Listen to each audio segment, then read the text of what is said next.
ମାନସ କୁମାର ସୁତାର, ପୂର୍ବତନ ସମ୍ପାଦକ ତିର୍ତ୍ତୋଲ ସାମ୍ବାଦିକ ସଂଘ। ଦେଖନ୍ତୁ, ସୁଧାଂଶୁ ରାଉତ ଯିଏକି ଫୋକସ୍ ପ୍ଲସ୍ର ମୁଖ୍ୟ ସମ୍ପାଦକ ଅଛନ୍ତି, ତାଙ୍କୁ ଯେଉଁ ହତ୍ୟା ଷଡ଼ଯନ୍ତ୍ର ତାଙ୍କ ପ୍ରତି ହେଇଛି ବୋଲି ଯେଉଁ ଖବର ଗୋଟେ ଆମେ ଦେଖିଲୁ, ସେଇଟା ଗୋଟେ ଦେଖନ୍ତୁ କିଛି ନୂଆ କଥା ନୁହେଁ।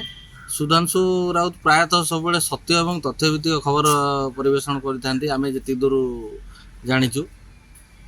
କେବଳ ଏଇଟା ତାଙ୍କ କ୍ଷେତ୍ରରେ ନୁହେଁ, ଯେଉଁ ସାମ୍ବାଦିକ ବି ସତ୍ୟ ଏବଂ ତଥ୍ୟଭିତ୍ତିକ ଖବର ପ୍ରସାରଣ କରୁଛନ୍ତି, ସେ ପଞ୍ଚାୟତ ସ୍ତରରୁ ହେଉ, MLA ସ୍ତରରୁ ହେଉ, କି ମନ୍ତ୍ରୀ, ବିଭିନ୍ନ ଶିଳ୍ପପତି ହୁଅନ୍ତୁ କି ଧନିକ ଶ୍ରେଣୀର ବ୍ୟକ୍ତି, ସେମାନେ ସବୁବେଳେ ଚେଷ୍ଟା କରିଥାନ୍ତି ସାମ୍ବାଦିକର ମୁହଁ ବନ୍ଦ କରିବା ପାଇଁ। ଯେଉଁଠି ମୁହଁ ବନ୍ଦ ନ କରିପାରନ୍ତି ସେଠି ଚେଷ୍ଟା କରିଥାନ୍ତି ମିଛ କେସ୍ରେ ଫସାଇବା, ଯାହାକି ବିଗତ ଦିନରେ ସୁଧାଂଶୁ ରାଉତଙ୍କ ପ୍ରତି ଘଟିଛି।